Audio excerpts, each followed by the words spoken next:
So hi everybody and welcome back to Unreal Engine 5 tutorial series for absolute beginners. This is video 96 and in this video we will talk about physics. What I mean with physics is more like the mass here of the static meshes. And let me demonstrate you what I mean. When I shot, for example, this one, you can see they are flying around.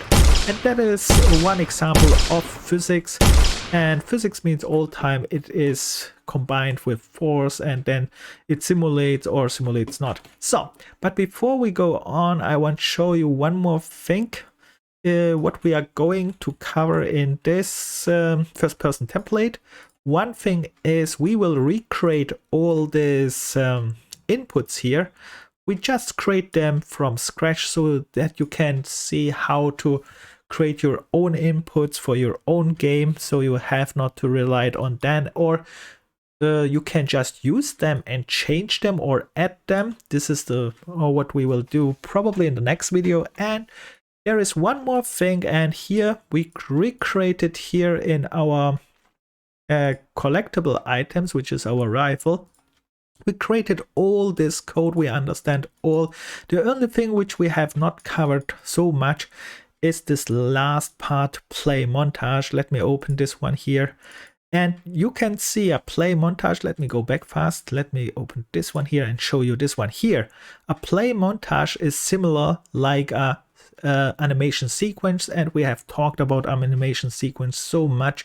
We added notifiers, we added them to a animation blueprint like here in front, and we built state machines and many things, but we have not talked about this animation montage.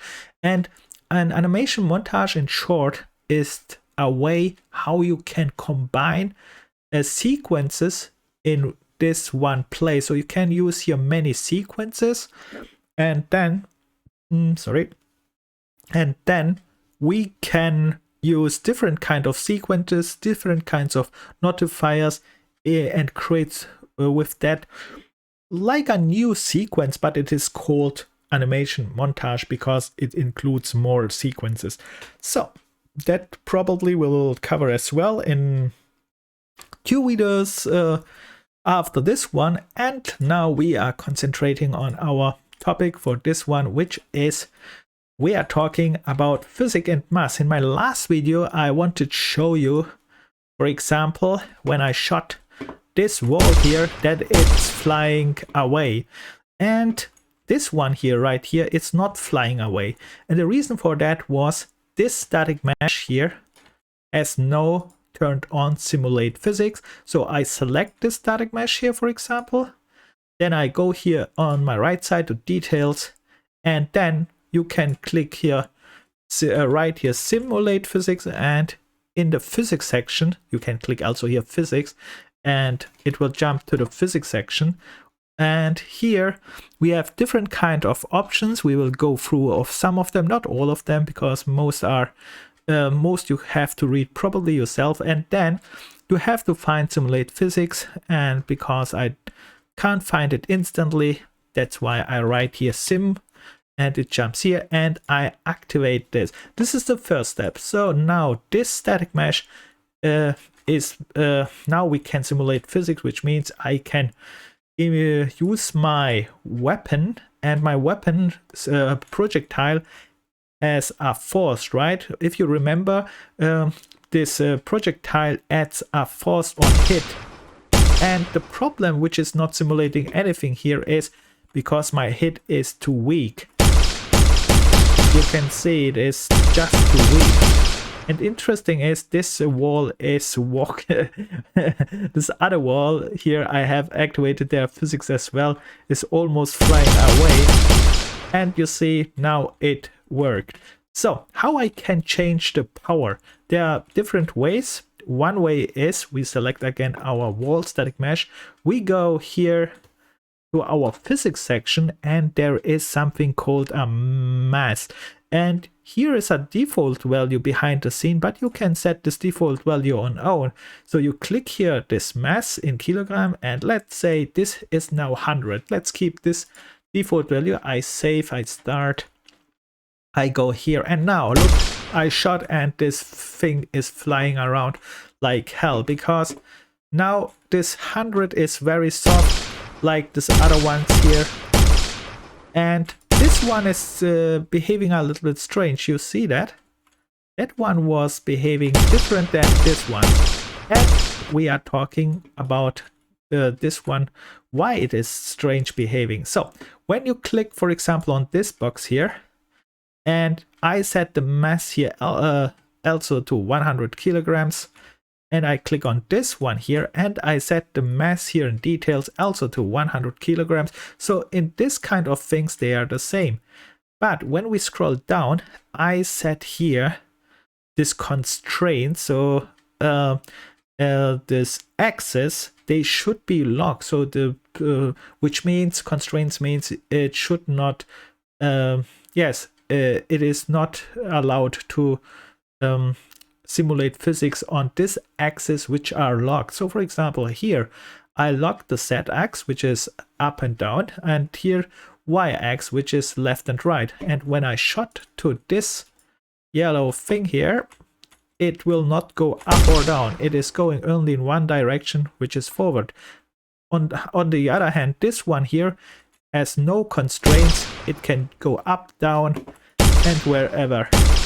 So that's very important to know, because if you make a game where you are pushing one something or anything, then it's very useful to know. And the next thing, which is very nice, this wall here in front of me, I set, let me show you this one, here to 100 kilogram as well, but here I have no set on the right side in details constraints, which means it will fly around. But nice thing is, you can make a game where you shot on one object. The object which is flying will now apply and force to this one, and you see what happens then. Okay, here you can't see because this one is flying only forward because I have set the constraints. The same goes for this one. You see, he can't go forward. I mean, in my viewpoint. So he can't go only on the x-axis. So this is not working. But now this one has no constraints. I shot, and this one is shotting now the other one. And you see, these effects are really nice later in games if you want, I don't know, something destructible, and you can use then your creativity, and that's really powerful. And with this constraint, of course, you can set directions, and with the mass, you can make it so hard to hit that it's not moving at all. For example, I set the mass here, I click this one, I go to the details panel, down to mass again, and let's set it just for fun so high, and now I can shot like hell and it will happen nothing. That's the problem, you have to test out. Now you see I shot, it's happening nothing. And important to know is also this value here you can set probably during game through code. So you can change it also. That's also a very important thing to note, that we can change this one. But I think that's so far so good for this. And yeah, physics are very important, and you have to test this out, and I think it's very powerful to know about physics, so you can make movement. For example, this is also physics, so when I just put it on top, you see when I start here the game, it is just for this one is not falling down, and the reason for that is because I set the constraints. On the other hand, this one here has no constraints. Let me show you this one. This one will fall down, and this is also physics. You see it's falling down from a point. This one can't fall down, but now I can shot and he's going in one direction. That's nice. So you can make a lot of things and nice effects with physics. And yeah, the nice thing is you have only to know. Of course, there are much more settings and there are much more things to know. But I think if you start here with these constraints, with the mass, and then read a little bit more about the other things what you can do. Important here, of course, this one ignores radial impulse and ignores radial force, something like that. You should not ignore, because physics most time react to things like that. But of course, there are cases where you have to ignore it, when you want not to react it, and so on. So you have to read this one in the documentation and all the other stuff. But I think that covers good the basics or the start, that physics are really nice to have. With that said, I think we can stop this video, and there is one more thing I want to show before we stop, and that is what you already know, and is the migrate. What I mean with migrate, so we created, for example, this rifle, right? That is the thing what we created from scratch, and I say, wait a minute, I created this rifle here, but I won't use it perhaps in my other project. You remember we had this RPG project, and I say, hey, I want to use this rifle there. Very easy. You go to this one, you find this one where you created this one. In my case, it was in blueprints. Here it's rifle. You can choose also the original one, so no problem. This is the original one, by the way. This is the one which I created. Right click on it. Go to migrate. So you go here to asset action. You can use export or migrate, but migrate is better. All the associated assets will shown too. What I mean with that is, I'm not sure if this one, I have saved first. Oops. Now it's shown all associated assets, which means this all assets are here anyhow associated with this one, but it's not sure if you need it all. But at start, let's say, okay, we can delete it later. Let's find our other project. In my case, it was this, what was it, game YouTube, I think. And then I have opened it up. I have to go to this content, and in content is all time a good place. You can go perhaps dive deeper, but I choose all time content, and later I sort this out. And let's go there, and now it is imported. So all these things what you did here, you have at least this rifle here, I have migrated to the other place. And that is very important to know, and the reason for that is perhaps you need something from here, or you just want, or you just created here something and you want it on another project or place. So I think perhaps you already know this, but that's all time nice to know.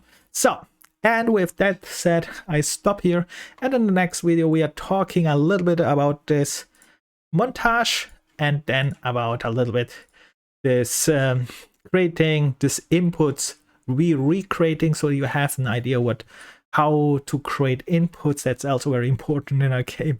And yeah, if you have any questions or any complaints, just write it down in the comments. I will try to fix it, or I will try to answer it. And with that said, good luck and bye.